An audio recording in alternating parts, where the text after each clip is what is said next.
اور مومنہ عورتوں سے بھی کہہ دیجئے کہ وہ اپنی نگاہیں نیچی رکھیں اور اپنی شرمگاہوں کو بچائے رکھیں اور اپنی زیبائش کی جگہوں کو ظاہر نہ کریں سوائے اس کے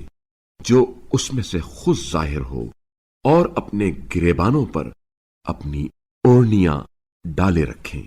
اور اپنی زیبائش کو ظاہر نہ ہونے دیں سوائے اپنے شوہروں، آبا، شوہر کے آبا، اپنے بیٹوں، شوہروں کے بیٹوں،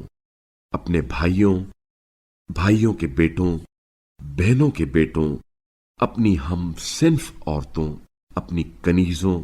ایسے خادموں جو عورت کی خواہش نہ رکھتے ہوں، اور ان بچوں کے جو عورتوں کے پردوں کی باتوں سے واقف نہ ہوں۔ اور مومن عورتوں کو چاہیے کہ چلتے ہوئے اپنے پاؤں زور سے نہ رکھیں کہ جس سے ان کی پوشیدہ زینت ظاہر ہو جائے۔ اور اے مومنوں، سب مل کر اللہ کے حضور توبہ کرو،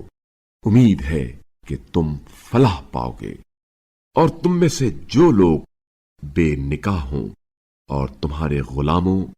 اور کنیزوں میں سے جو صالح ہوں ان کے نکاح کر دو، اگر وہ نادار ہوں تو اللہ اپنے فضل سے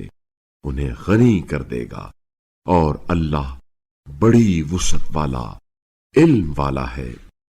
جو لوگ نکاح کا امکان نہ پائیں انہیں عفت اختیار کرنی چاہیے یہاں تک کہ اللہ اپنے فضل سے انہیں خوشحال کر دے۔ اور تمہارے غلاموں میں سے جو مکاتبت کی خواہش رکھتے ہوں ان سے مکاتبت کر لو، اگر تمہیں معلوم ہو کہ ان میں کوئی خیر ہے، اور انہیں اس مال میں سے جو اللہ نے تمہیں بخشا ہے دے دو۔ اور تمہاری جوان لونڈیاں اگر پاک دامن رہنا چاہتی ہوں تو انہیں دنیاوی زندگی کے متاع کے لیے بدکاری پر مجبور نہ کرو، اور اگر کوئی انہیں مجبور کر دے تو ان کی اس مجبوری کے بعد یقیناً اللہ بڑا معاف کرنے والا، رحم کرنے والا ہے۔ اور باتحقیق ہم نے تمہاری طرف واضح کرنے والی آیات نازل کی ہیں، اور تم سے پہلے گزرنے والوں کی مثالیں بھی، اور تقوی رکھنے والوں کے لیے موعظہ بھی نازل کیا ہے۔ اللہ آسمانوں اور زمین کا نور ہے، اس کے نور کی مثال ایسی ہے گویا ایک طاق ہے، اس میں ایک چراغ رکھا ہوا ہے، چراغ شیشے کے فانوس میں ہے،